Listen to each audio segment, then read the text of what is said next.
अध्याय 137 martial art के दिग्गज के वंशज। मास्टर किंग शियाओ को झांगपिंग की इस अधिकता पर आश्चर्य हुआ। पहली नज़र में ये लड़का साधारण सा लगता था। तर्कसंगत रूप से देखा जाए तो उसे अपने संप्रदाय के नेता और गुरु के साथ रहकर पदोन्नति पाने का अवसर अवश्य लपक लेना चाहिए था। आप बहुत अच्छे हैं। मास्टर किंग शियाओ ने झांगपिंग की ओर देखा, काफी देर तक हिचकिचाते रहे और अंत में मुड़कर जाने से पहले किसी तरह ये वाक्य बोल पाए। झांगपिंग को परवाह नहीं थी, वह बस अपने काम जल्दी खत्म करके वापस अपने कौशल का अभ्यास करना चाहता था। कई दिनों बाद जुवानिक्सिन हॉल के सामने सड़क पर एक और शिलालेख स्थापित किया गया था, जिस पर संप्रदाय के लिए ग्रेट सन ट्रू युआनगोन की स्थापना में झाओ जैन की उपलब्धियों का वर्णन अंकित था। ये खबर तेजी से फैल गई और कई शिष्य महान सूर्य ट्रू युआन तकनीक की शक्ति के बारे में जानने के लिए उत्सुक थे। हालांकि झाओ जैन की उम्र केवल 9 वर्ष है, लेकिन साधना के मार्ग में उनके योगदान के लिए स्मारक बनवाना कोई मामूली बात नहीं है। संप्रदाय के कई प्रतिभाशाली शिष्यों में से कई ने अपनी स्वयं की तकनीकें और मार्शल आर्ट विकसित किए हैं, लेकिन केवल झाओ जैन ही स्मारक बनवाने के योग्य हैं। कुछ सच्चे शिष्यों ने अपने योगदान के आधार पर महान सूर्य ट्रू युआनगोन को उधार लेने के लिए सूत्र भंडार में गए, ये देखने के लिए कि क्या ये कौशल एक स्मारक स्थापित करने योग्य है। शाम का वक्त था। जब ली किंग लिंग शियाओ अकादमी लौटे तो उनके छोटे भाई बहन पहले से ही मेज पर बैठे थे। पहले के विपरीत वे अब तुच्छ बातों पर चर्चा नहीं कर रहे थे, बल्कि अपने अपने विभागों की समस्याओं पर विचार विमर्श कर रहे थे और एक दूसरे को सलाह दे रहे थे। झांग यूचुन का मूड अच्छा था और उन्होंने खुद खाना बनाया। लेकिन कियू को देखकर वे हंसे और बोले, बड़े भाई, इंद्रधनुषी तलवार को दिन भर हवा में मत लहराए। बड़े शेन तो आपके कारण पागल हो गए हैं। वे दिन भर लकड़ी की तलवार पकड़े रहते हैं और उन्हें भूख नहीं लगती। लेकिन कियू ने सहज भाव से जवाब दिया, तो फिर मुझे क्यों नहीं लगता कि तुम उसे पसंद करती हो। झांग यूचुन रसोई की ओर चलते हुए असहाय होकर बोला, मेरे पास उसकी जैसी समझ नहीं है और इन चीज़ों का अध्ययन करने का समय भी नहीं है। इस समय संप्रदाय में बहुत सारे काम हैं और मैं उन सभी को संभाल नहीं सकता। हालांकि उन्होंने ऐसा कहा, लेकिन उनके चेहरे पर मुस्कान साफ झलक रही थी। उनके लिए अभिव्यस्त रहना ही अपनी अहमियत को समझने का सबसे अच्छा तरीका था। लेकिन कियू ने अपना सिर हिलाया, फिर अपनी सीट पर जाकर बैठ गया। जैसे ही वह बैठा, ली सिफेंग ने झुककर कहा, वरिष्ठ भाई, मेरे एक शिष्य ने अपनी खुद की टांगों की तकनीक विकसित की है। क्या आपके पास कल जाकर उसे देखने का समय होगा? ये तो बस पैरों की कुछ तकनीकें हैं, इसमें इतना दिलचस्प क्या है? वह सचमुच एक जीनियस है। उस स्थिति में आप पहले ही कई शिष्यों का वर्णन कर चुके हैं। लेकिन कियू ने सहजता से उत्तर दिया और बोलते बोलते उसने दाओवादी वंश पैनल खोलकर नए शिष्यों की योग्यता और भाग्य की जांच की। अब विविध शिष्यों की गिनती के बिना प्रतिदिन 1 दर्जन या 20 नए शिष्य जुड़ते हैं। सेवक शिष्यों के पास दाओ वंश के लिए कोई प्रवेश द्वार नहीं था, जिसके कारण ली किंग कियू के लिए इसके करीब जाने की कोशिश करना भी असंभव था। लेकिन इसके अलावा कोई और रास्ता नहीं था। वह किसी को भी यूं ही स्वीकार नहीं कर सकता था और अगर वे योग्य नहीं होते तो उन्हें संप्रदाय से निष्कासित नहीं कर सकता था। यह एक बहुत बड़ा पाप होता। ली सिजिन ने भी शिष्यों की सिफारिश की। मनुष्य भावुक प्राणी होते हैं और अपने प्रियजनों के लिए बेहतर व्यवहार की मांग करते हैं। लेकिन कियू इस बात को समझते हैं, ठीक उसी तरह जैसे वे अपने छोटे भाई बहनों की देखभाल करने की पूरी कोशिश करते हैं। लेकिन कियू ऐसी बातों को बस यूं ही सुन लेता था और आसानी से सहमत नहीं होता था। अगर वे कुछ गलत काम करते तो लेकिन कियू जांच पड़ताल करने में बहुत आलसी था। वैसे भी प्रवर्तन विभाग आसपास था, अगर उन्हें पता चल जाता तो वह मामले को गंभीरता से निपटाता। अचानक लेकिन कियू की निगाहें सामने बैठे एक शिष्य के पैनल पर टिक गईं और उनकी नजरें उसी ओर मुड़ गईं। नाम जियो वुडी, लिंग पुरुष, आयु 17, निष्ठा नेता पंथ नेता 91/12 अधिकतम 100, खेती की योग्यता उत्कृष्ट, समझने का स्तर औसत, भाग्य जन्म से ही मजबूत शरीर वाला, विकट परिस्थितियों में भी जीवित रहने में सक्षम, जन्मजात शरीर साधक, असाधारण शारीरिक बनावट के साथ जन्मा, शरीर साधना के मार्ग के लिए उपयुक्त और शरीर को मजबूत करने वाले मंत्रों की असाधारण समझ रखता है। बाल बाल बचना, हर बार जब आप मौत से बचेंगे तो शारीरिक साधना के बारे में आपकी समझ बढ़ेगी। अल्पविराम, वास्तव में उसके पास 2 विशेष भाग्य हैं और उसकी साधना क्षमता उत्कृष्ट है, जो उसे एक विलक्षण प्रतिभा बनाती है। भले ही वह झाओ जैन जितना कुशल न हो, फिर भी वह जू जिन की तरह एक प्रमुख शिष्य बन सकता है। एक विकट परिस्थिति से चमत्कारिक रूप से बच निकलना, वाक्यांश ने ली किंग कियू की भी दिलचस्पी जगा दी। हालांकि उसे ऐसे काम करना पसंद नहीं है जिनके बारे में वह निश्चित न हो, इसलिए वह इस भाग्य को दोहराने की योजना नहीं बना रहा है। बाद में हम आसन्न खतरे का झूठा आभास पैदा करने की कोशिश कर सकते हैं ताकि ये देखा जा सके कि क्या हम जियाओ वुडी को अपनी समझ बढ़ाने के लिए मजबूर कर सकते हैं। अगर ऐसा है तो शियाओ वुडी का मूल्य पूरी तरह से अलग होगा। लेकिन कियू ने चुपके से शियाओ वुडी का नाम याद कर लिया और फिर पढ़ना जारी रखा। अगले नए शिष्य को देखकर उसने अपनी भौहें ऊपर उठा लीं। नाम जियो वुकिंग, लिंग पुरुष, आयु 16, निष्ठा नेता पंथ नेता 75/65 अधिकतम 100, खेती की योग्यता उत्कृष्ट, समझ उत्कृष्ट, नियति प्रतिभा को पहचानने की गहरी नज़र, सक्षम दाहिना हाथ, एक बार की नज़र, लोगों को पहचानने की असाधारण प्रतिभा रखने वाला, दायां और बायां हाथ, एक बार किसी के द्वारा नियुक्त किए जाने पर वे अपने स्वामी की सहायता के लिए अपना पूरा प्रयास समर्पित कर देंगे और अपने स्वामी की मृत्यु से पहले कभी भी उनके साथ विश्वासघात नहीं करेंगे। अल्पविराम, दोनों ही पहलुओं में उत्कृष्ट या अविश्वसनीय है। उनकी प्रतिभा लियांग और जिया के बराबर है। अफसोस की बात है कि युद्ध या साधना से संबंधित कोई विशेष नियति उनके पास नहीं है, इसलिए साधना में उनकी उपलब्धियां लियांग और जिया जितनी अच्छी नहीं होनी चाहिए। लेकिन ली किंग कियू को उसका भाग्य बहुत आकर्षक लगा। एक सहायक प्रकार का प्रतिभाशाली व्यक्ति। क्या जियाओ वुडी और जियाओ वुकिंग भाई हो सकते हैं? करीब से देखने पर ली किंग कियू ने गौर किया कि वे दोनों वाकई कुछ हद तक एक जैसे दिखते थे। 1 मिनट रुके, उनके पीछे खड़े शिष्य का चित्र भी शाओ वुडी और बाकी दोनों से काफी मिलता जुलता है। क्या ये वही हो सकता है? ली किंग कियू ने तुरंत अगले शिष्य के अवतार पर क्लिक किया। नाम जियो वुमिंग, लिंग पुरुष, आयु 16, निष्ठा नेता पंथ नेता 81/72 अधिकतम 100, खेती की योग्यता उत्कृष्ट, समझ अच्छी, भाग्य दुष्ट हृदय वाला विषैला अजगर, मृत्यु तक वादे निभाने वाला। विषैले ड्रैगन का दुष्ट हृदय, क्योंकि उसके पिता को एक बार एक विषैले ड्रैगन ने निगल लिया था, इसलिए विषैलापन उसे विरासत में मिला है। उसका रक्त अत्यंत विषैला है और उसके हृदय के रक्त के अलावा इसका कोई इलाज नहीं है। वह भावनात्मक रूप से अलग थलग है और अक्सर एक रहस्यमय आभा बिखेरता है जो लोगों को स्वाभाविक रूप से उससे दूर रहने के लिए प्रेरित करती है। वादे को अंत तक निभाना, एक बार किसी से वादा कर लेने के बाद व्यक्ति उसे पूरा करने के लिए अपनी पूरी शक्ति लगा देता है, भले ही इसका मतलब स्वयं का बलिदान देना हो। अल्पविराम। हे भगवान, एक के बाद एक 3 असाधारण प्रतिभावान व्यक्ति, और वे स्पष्ट रूप से भाई हैं। क्या उनके पिता एक अद्वितीय गुरु हो सकते हैं? यही कारण है कि वे सभी इतने असाधारण रूप से प्रतिभाशाली हैं। लेकिन क्यू ने विषैले बार ड्रैगन के आगमन को देखा और महसूस किया कि शियाओ वुमिंग के पिता बहुत ही क्रूर थे। विषैला बार ड्रैगन भी बहुत शक्तिशाली था। ऐसे भयंकर जीव द्वारा निगल लिए जाने के बाद वह कैसे बच सकता था? वह नीचे देखता रहा, लेकिन दुर्भाग्य से उसे शियाओ उपनाम वाला चौथा प्रतिभाशाली व्यक्ति दिखाई नहीं दिया।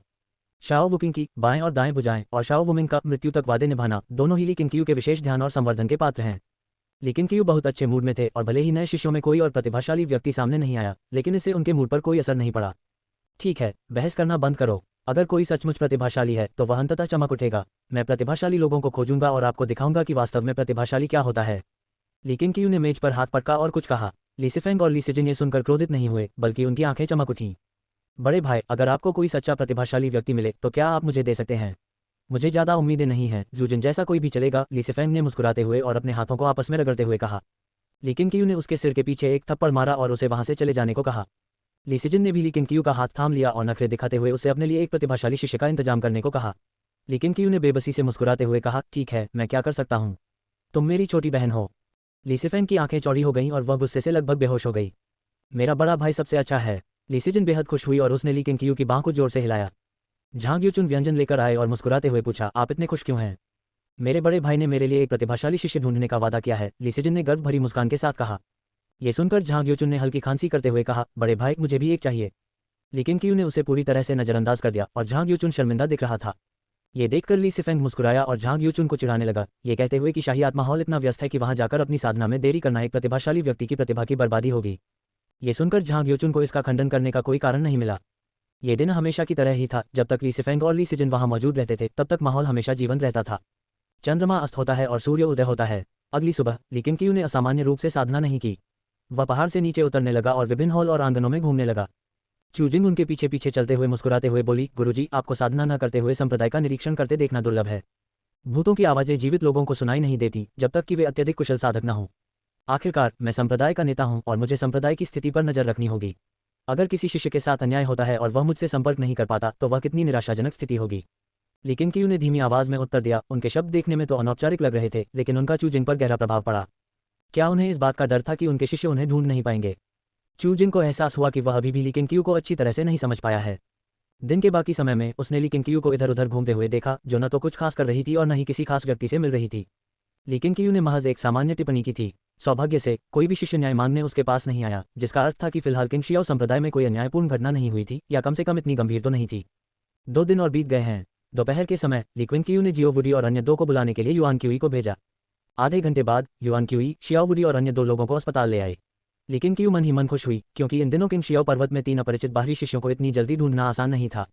शियाओ वुडी, शियाओ वुकिंग और शियाओ वुमिंग लीकिन क्यू के सामने पहुंचे, तीनों ही कुछ हद तक उत्साहित और घबराए हुए थे। हालांकि वे केवल 3 दिनों से ही शिष्य थे, लेकिन किंग शियाओ संप्रदाय में शामिल होने से पहले ही उन्होंने लीकिन क्यू की उपलब्धियों के बारे में सुना था। वे विश्व के इस सर्वोत्कृष्ट शिष्य के प्रति बहुत आदर और प्रशंसा रखते थे। इससे पहले उन्होंने कभी सपने में भी नहीं सोचा था कि लीकिन क्यू स्वयं पहल करके उन्हें बुलाएंगे। संप्रदाय के स्वामी जी को नमस्कार। शाओ वुडी ने सबसे पहले बात की और अपने दोनों छोटे भाइयों को अपने साथ झुकने का इशारा किया। शाओ वुकिंग और शाओ वुमिंग अपनी तंद्रा से बाहर आए और तुरंत अभिवादन में झुक गए। युआन ची ने उन तीनों को जिज्ञासा से देखा। संप्रदाय के नेता द्वारा बुलाए जाने के लिए उनकी प्रतिभा असाधारण होनी चाहिए। चूजिंग भी लीकिन क्यू के पीछे पीछे चल रहा था और अपने चेहरे पर एक अजीब भाव लिए हुए शियाओ वुडी और बाकी दोनों को परख रहा था। ये तीनों मुझे इतने जाने पहचाने क्यों लग रहे हैं? चूजिंग ने मन ही मन सोचा। लेकिन क्यू मुस्कुराए और बोली, मैंने तुम्हें परसों दोपहर देखा था, क्या तुम्हें मैं याद हूँ? जियाओ वुडी खुश हो गया और बोला, संप्रदाय के गुरुजी, आपने दूर से हमें बस एक नज़र देखकर ही हमें याद कर लिया। लेकिन क्यू लंबी मेज पर बैठ गए, चाय का प्याला नीचे रखा और मुस्कुराते हुए बोले, मैं पहली मुलाकात के असर पर विश्वास करता हूँ। आप तीनों के बारे में मुझे बहुत अच्छा लगा और हम सब आपस में बहुत अच्छे से घुल मिल गए। हालांकि मैं आपको सीधे अपने शिष्य के रूप में नहीं ले सकता, लेकिन अगर मैं चाहूँ कि आप मेरे लिए काम करें तो मैं आपको मार्शल आर्ट की तकनीकें सिखाना चाहूँगा। कैसा रहेगा? हालांकि उसने क्षेत्र को 7 हॉल में विभाजित कर दिया था, लेकिन क्यू अभी भी संदेशों के आदान प्रदान और मामलों के संचालन को सुविधाजनक बनाने के लिए अपनी खुद की टीम बनाना चाहता था। तीनों शियाओ भाई काफी अच्छे हैं। ये सुनकर जियाओ वुडी और बाकी दोनों भाई उत्साह से सहमत हो गए। जियाओ वुडी के इशारे पर तीनों भाई एक साथ घुटनों के बल बैठ गए और ली किंग का अभिवादन करते हुए हाथ जोड़ लिए वगैरह। तभी एक आवाज़ सुनाई दी और मास्टर किंग शियाओ दौड़ते हुए आंगन में आ गए। वे शियाओ वुडी के पास आए, लेकिन किंग को घबरा कर देखा और पूछा उन्होंने क्या गलती की है। उसने सुना था कि शियाओ वुडी और बाकी दो लोगों को संप्रदाय के नेता ने बुलाया है, इसलिए वह उनके पीछे पीछे चला गया। जैसे ही वह प्रांगण के द्वार पर पहुंचा, उसने शियाओ वुडी और बाकी दो लोगों को घुटनों के बल बैठे देखा, जिससे वह इतना भयभीत हो गया कि वह तुरंत बाहर कूद गया। लेकिन क्यू मुस्कुराए और बोली, उन्होंने कुछ भी गलत नहीं किया, मेरा इरादा तो बस उन्हें प्रशिक्षित करने का है। ये सुनकर मास्टर किंग शियाओ ने राहत की सांस ली। वह हैरान थे, सोच रहे थे कि लेकिन क्यू इन तीनों भाइयों को इतना महत्व क्यों देती है। क्या वह उनके वंशजों में से एक हो सकता है। चूजिंग अचानक चौंक उठा, उसकी आवाज़ सदमे से भरी हुई थी। लेकिन क्यू ने मन ही मन सोचा, किसका वंशज। चूजिंग के चेहरे पर भाव विभोरता थी और उसने धीरे से कहा, शाओ जुआनजुन, मार्शल आर्ट की दुनिया के दिग्गज। एक मार्शल आर्ट दिग्गज। लेकिन क्यू आश्चर्यचकित हुई, फिर अचानक उसे समझ आया कि तीनों भाइयों में इतनी उच्च प्रतिभा क्यों थी। उनका पृष्ठभूमि बहुत ही शानदार था। क्यों, आप उन्हें इतना महत्व क्यों देते हैं। मास्टर किंग शियाओ ने पूछा। उनके चेहरे पर अस्वाभाविक भाव थे। लेकिन क्यू हंसते हुए बोली, अगर वे आपस में अच्छे से घुल मिल जाते हैं तो क्या उन्हें आगे बढ़ाने की इच्छा रखना गलत है। जियाओ वुडी ने तुरंत कहा, दादाजी लिन संप्रदाय के नेता ने वास्तव में हमें दोषी नहीं ठहराया। उन्होंने हमसे भी वही बात कही। जियो वुकिंग और जियो वुमिंग ने सहमति में सिर हिलाया। अध्याय 138 प्रमुखता की ओर अग्रसर होना। दादाजी लिन, आप उन्हें जानते हैं। लेकिन क्यू ने उत्सुकता से पूछा। शाओ वुडी ने सिर हिलाकर कहा, दादाजी लिन ही हमें पहाड़ पर ले गए थे। इससे ली क्यू की जिज्ञासा और भी बढ़ गई। किंग शियाओ जेनरेन को 30 वर्षों तक कारावास की सजा हुई थी। जेन्यांग शाही शहर छोड़ने से लेकर किंग शियाओ पर्वत पर लौटने तक उन्हें केवल 2 महीने लगे थे। भला वह मार्शल आर्ट के दिग्गज के वंशज को कैसे ढूंढ सकते थे। उन्हें लगा कि इसमें कोई न कोई रहस्य जरूर छिपा हुआ है। जब मास्टर किंग शियाओ ने देखा कि शियाओ वुडी कितनी जल्दी बोलता है, तो वह अपने होठों के कोने को फड़कने से रोक नहीं सका। ये देखकर कि किंग शियाओ जेनरेन और कुछ कहने को तैयार नहीं थी, लेकिन क्यू को कोई जल्दी नहीं थी, क्योंकि उसने पहले ही इन तीनों भाइयों को अपने अधीन कर लिया था। चलो चलते हैं, मैं तुम्हें अपने कौशल का अभ्यास कराने ले चलता हूँ। लेकिन क्यू खड़ी हुई और यह कहकर पहाड़ के पीछे जंगल की ओर चल पड़ी। मास्टर किंग शियाओ उनका पीछा करना चाहते थे, लेकिन युआन क्यूई ने उन्हें रोक दिया।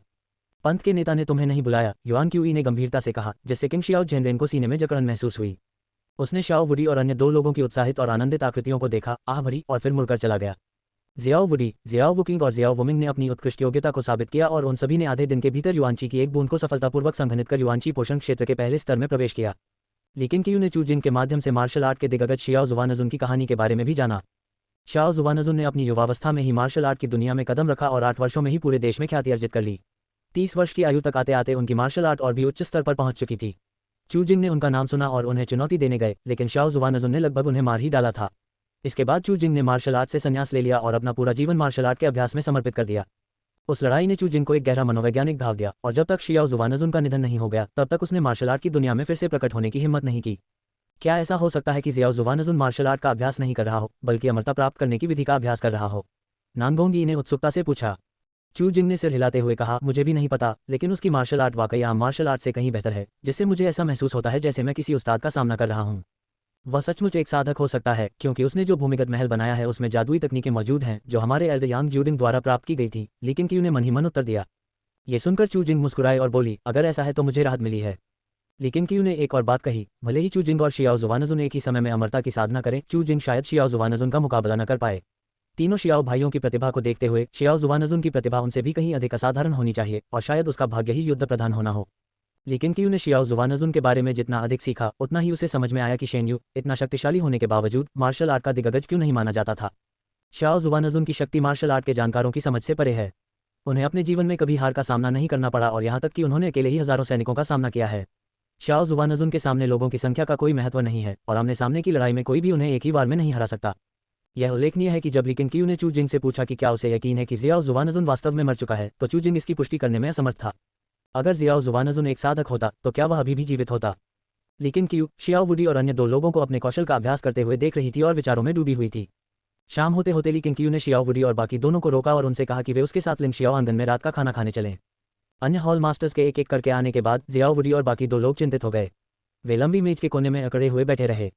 रात के खाने से ठीक पहले लेकिन क्यू ने शियाओ वुडी और अन्य 2 लोगों का परिचय दूसरों से कराया और कहा कि वह व्यक्तिगत रूप से उनकी साधना का मार्गदर्शन करेंगे और उन्हें अपने लिए काम पर रखेंगे। झांग यूचुन ने उत्सुकता से शियाओ वुडी और बाकी दोनों को देखा। लेकिन क्यू को अपने शिष्यों के साथ इतनी गंभीरता से पेश आते देखना ये पहली बार था। ऐसा लग रहा था कि ये तीनों वाकई असाधारण प्रतिभा के धनी थे। हालांकि शियाओ वुडी और बाकी दोनों युवा थे, फिर भी वे काफी आकर्षक थे। शियाओ वुडी लंबा और मजबूत था, वुमान एर के बाद दूसरे नंबर पर। शियाओ वुकिंग शांत स्वभाव का और विद्वान की तरह परिष्कृत व्यक्तित्व वाला दिखता था। हालांकि शियाओ वुकिंग को देखकर झांग यूचुन को काफी असहज महसूस होता था।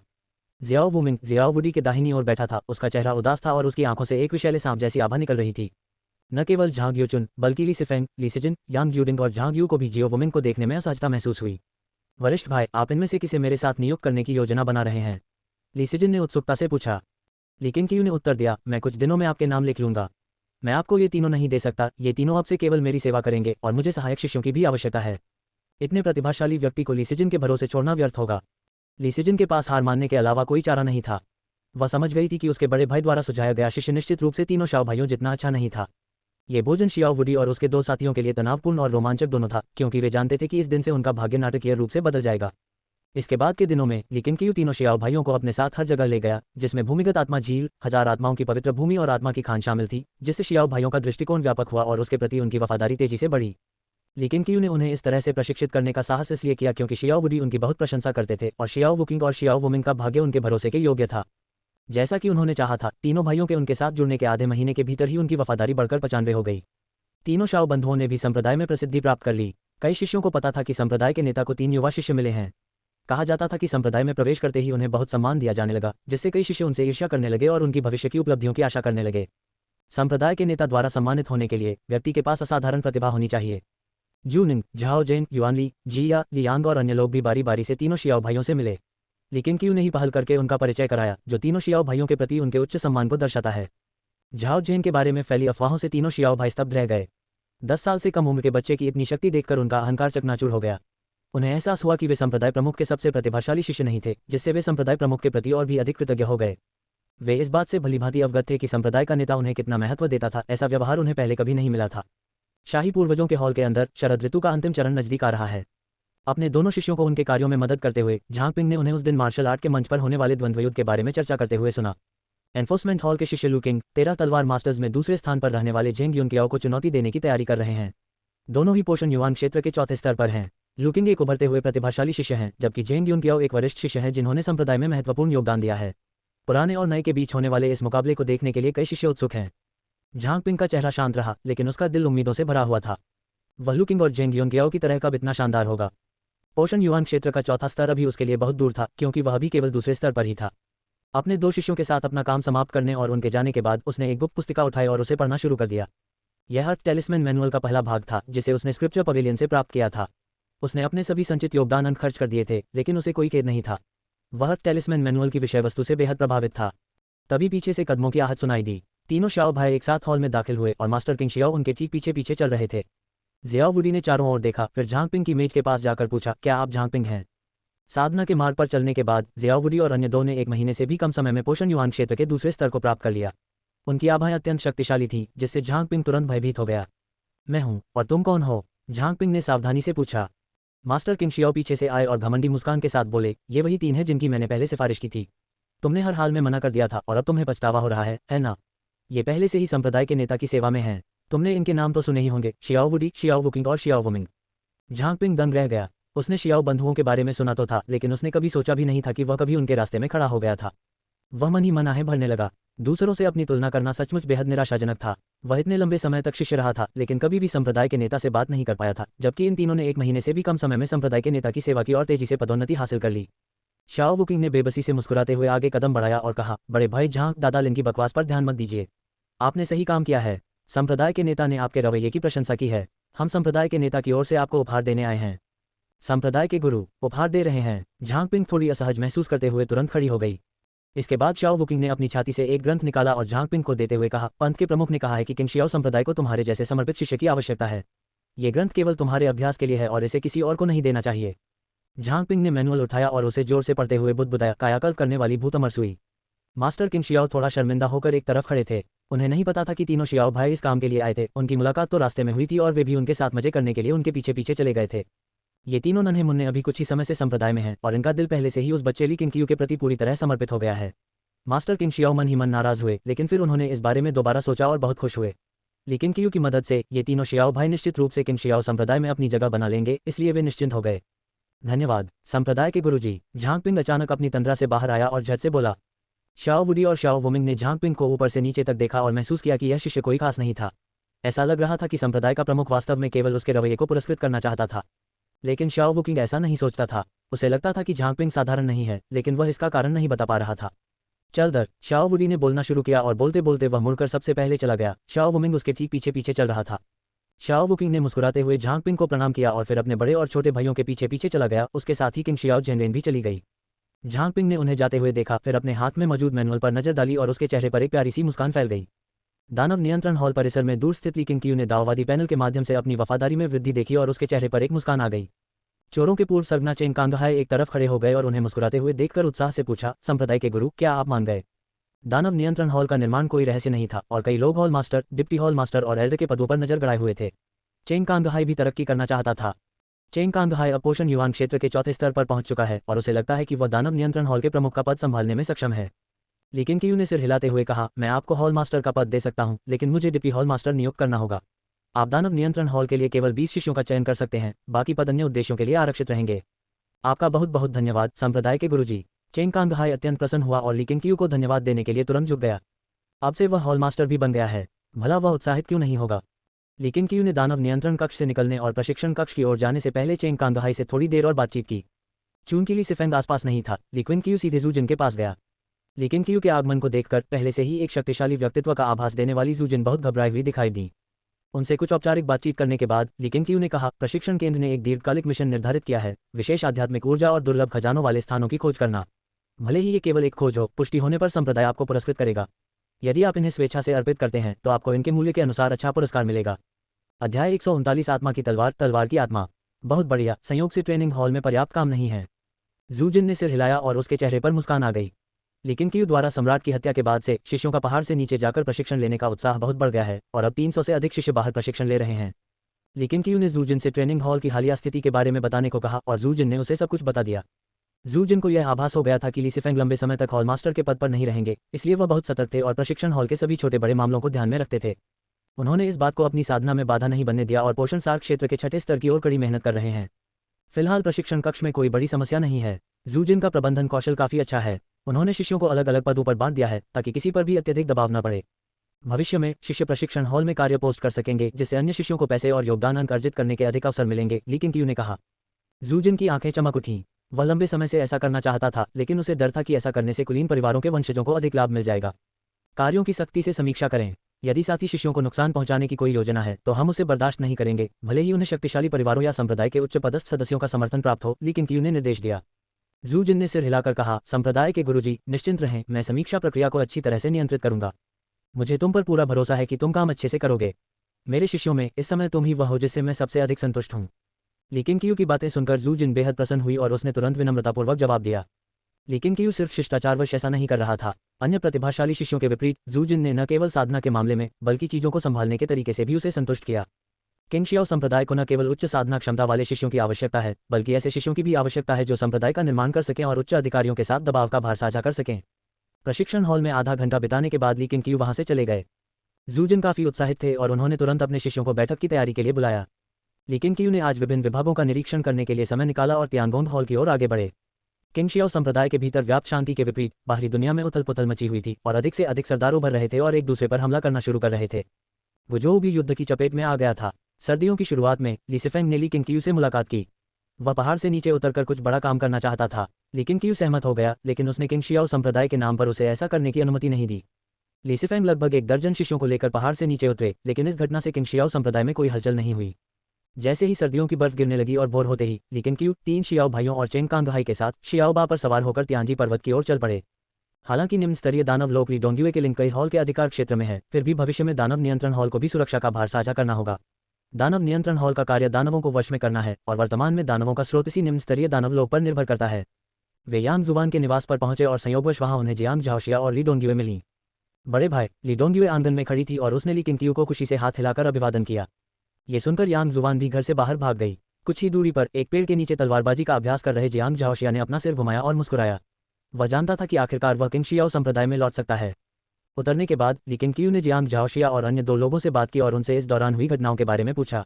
ली डोंगयुए ने उन्हें सब कुछ बता दिया। कुछ महीने पहले उनका सामना मार्शल आर्टिस्टों के एक समूह से हुआ जो स्पष्ट रूप से किसी विशेष मार्शल आर्ट संप्रदाय से थे, लेकिन शिष्यों ने उन्हें वहां से भगा दिया और वे उनसे फिर कभी नहीं मिले।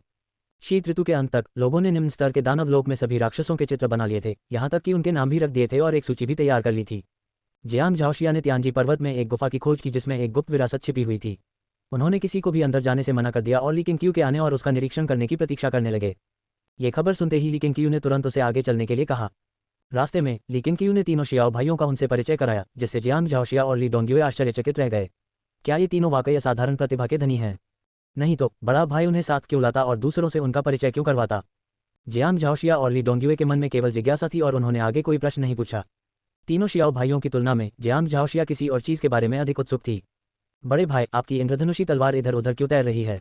मुझे आपकी तलवार की शक्ति या प्राण ऊर्जा का कोई आभास नहीं हो रहा है, जियांग झाओशिया ने पूछे बिना नहीं रह सकी। केवल वही नहीं, यांग जुवान भी लंबे समय से यह सवाल पूछना चाहता था। उसे तो ये बात हास्यास्पद भी लग रही थी। उसे लग रहा था जैसे वह भ्रम में है, क्योंकि बाकी सभी लोग इसे स्वाभाविक मानते थे। लंबे समय तक चुप रहने के बाद चेंग कांगहाई को आखिरकार ली किंगक्यू द्वारा सम्राट की हत्या की घटना का वर्णन करने का अवसर मिल गया। जियांग झाओशिया और बाकी दोनों ये सुनकर स्तब्ध रह गए, जबकि तीनों शियाओ भाइयों ने गर्व से अपना सिर ऊंचा कर लिया। हालांकि उन्होंने ये काम नहीं किया था, फिर भी उन्हें इसमें शामिल होने पर गर्व था। अपनी वर्तमान वफादारी को देखते हुए ली किंगक्यू को इस तरह के अनुकूल पद पर देखकर वे सम्मानित महसूस कर रहे थे। ली डोंग्युए ने चिंता से पूछा, बड़े भाई, क्या आप ठीक हैं? ली किंगक्यू मुस्कुराए और बोले, मुझे कोई चोट नहीं आई। इस यात्रा के दौरान मेरा तियानहोंग तलवार के साथ गहरा संबंध स्थापित हुआ। ये रूपांतरित हो चुकी है और अब यह एक साधारण तलवार नहीं, बल्कि अपनी स्वयं की इच्छाशक्ति से युक्त एक आध्यात्मिक तलवार है। तब जियांग झाओशिया ने पूछा, वरिष्ठ भाई, झाओजी और जुवानगोंग कितने शक्तिशाली हैं? अगर मैं होता तो क्या मैं आपके जितना शक्तिशाली हो पाता? ली किंगक्यू ने जवाब दिया, वे काफ़ी शक्तिशाली हैं, लेकिन आपके सामने कुछ भी नहीं है। अगर आप होते तो आप भी बिना किसी चोट के लौट आते। हालांकि वह मास्टर जियांग चालबाजी में माहिर हैं और आप उनसे डर सकते हैं। ये सुनकर जियांग झाओशिया सोच में पड़ गई। इसी क्षण चू जिंग इंद्रधनुषी तलवार से बाहर निकली और आश्चर्य से पूछा, गुरुजी, क्या आपका तीसरा छोटा भाई वास्तव में इतना शक्तिशाली है? जियांग झाओशिया ने चू जिंग की ओर मुड़कर देखा और उनकी निगाहें मिलीं। चू जिंग तुरंत समझ गया कि जियांग झाओशिया वास्तव में ली किंगक्यू के कहे अनुसार ही थी। उसे आश्चर्य हुआ कि किंगशियाओ संप्रदाय इतना शक्तिशाली था। अब ऐसा लग रहा था कि उसकी हार अन्यायपूर्ण नहीं थी। जियांग झाओशिया ने ली डोंग्युए, यांग हुआन और अन्य लोगों को डराने के डर से यह नहीं पूछा कि चू जिंग कौन थी। ली किंगक्यू ने चू जिंग को कोई जवाब नहीं दिया, क्योंकि ली डोंग्युए ने जियांग तियानशी से इस बारे में सवाल किए कि उसने भूत होने का नाटक कैसे किया था और उसने उस समय की स्थिति का ब्यौरा दिया। आत्माशोधन ध्वज के अस्तित्व के बारे में सुनकर हर कोई एक बार फिर से स्तब्ध रह गया, क्योंकि इसने उनकी समझ को पूरी तरह से उलट दिया। जब हुनयुआन शास्त्र में आपकी महारत काफी उच्च स्तर की हो जाएगी तो आप अंततः भूतों से संपर्क करने में सक्षम हो जाएंगे, ली किंगक्यू ने अर्थपूर्ण ढंग से कहा। जियांग झाओशिया को आखिरकार समझ आ गया कि स्पिरिट स्वॉर्ड क्या होती है। वह एक बात पर सोचने लगा, क्या उसे अपनी तलवारबाजी की भावना को विकसित करना चाहिए। चेंग कांगहाई के साथ होने से उनकी यात्रा कभी अकेली नहीं रही। वे रास्ते भर बातें करते रहे। लगभग आधे घंटे बाद वे उस गुफा में दाखिल हुए जिसकी खोज जियांग झाओशिया ने की थी। गुफा बहुत ही साधारण थी। अंदर फर्नीचर के नाम पर केवल एक फटा हुआ चटाई, 3 प्राचीन पुस्तकें और फर्श पर एक कपड़े का थैला था। ली किंगक्यू ने कपड़े का थैला उठाया और देखा कि यह वास्तव में एक भंडारण थैला था जो कई आध्यात्मिक पत्थरों से भरा हुआ था। इसमें कोई आश्चर्य नहीं कि यांग जुवान भविष्य में मानव जगत का दाव पूर्वज बन सका। मैं ये थैला ले जा रहा हूँ। इन तीनों नियमावली को वापस ले जाओ और इनकी नकल बना लो। इन्हें धर्मग्रंथ मंडप की 4थी मंजिल पर रख दो। तुम तीनों में से प्रत्येक एक एक प्रति बना सकता है। ली किंगक्यू ने जियांग झाओशिया और अन्य 2 लोगों की ओर देखा और कहा कि उन्हें इस पर कोई आपत्ति नहीं है। यांग जुवान ने पूछे बिना नहीं रह सकी, वरिष्ठ चाचा, क्या आप हमें अगली बार किंगजियाओ संप्रदाय वापस ले जाएंगे? ली किंगक्यू ने उसकी ओर देखा और मुस्कुराते हुए सिर हिलाया। यांग जुवान दोनों क्षेत्रों में उत्कृष्ट प्रतिभा रखता है, इसलिए उसे विशेष ध्यान और प्रशिक्षण दिया जाना चाहिए। उसे यहाँ छोड़ देना व्यर्थ होगा। आज वह चेंग कांगहाई को केवल औपचारिकता पूरी करने के लिए साथ ला रहा है। चेंग कांगहाई निचले स्तर के दानव क्षेत्र में रक्षकों का नेतृत्व करेगा और वहां के दानव पालतू जानवरों और वाहनों को वश में करेगा। इसके बाद वे एक निम्न स्तरीय दानव लोक में गए, एक छोटी स्वतंत्र दुनिया जिसने चेंग कांगहाई और तीनों शियाओ भाइयों के क्षितिज को विस्तृत किया। उस शाम ली क्विंगक्यू, जियांग झाओक्सिया, ली डोंग्यू, यांग हुआन और 3 जियो भाइयों के साथ लौटे। चेंग कांगहाई के अलावा तियानजी पर्वत पर 30 शिष्य भी तैनात हैं, इसलिए कोई समस्या नहीं होनी चाहिए। चंद्रमा अस्त होता है और सूर्य उदय होता है। अगली सुबह ली किंगक्यू ने अपने छोटे भाई बहनों को लिंगशियाओ आंगन में इकट्ठा किया। जियो बुकिंग किंगजियाओ जेनरिन को अस्पताल ले आए और ली क्विंगक्यू ने किंगजियाओ जेनरिन को जियांग झाओक्सिया और ली डोंग्यू से मिलवाया। ये जानकर कि यह व्यक्ति उसके गुरु का गुरु है, ली डोंग्यू ने बहुत सम्मान दिखाया, जबकि जियांग झाओशिया ने बिना कुछ और कहे केवल अभिवादन के रूप में अपना हाथ उठाया।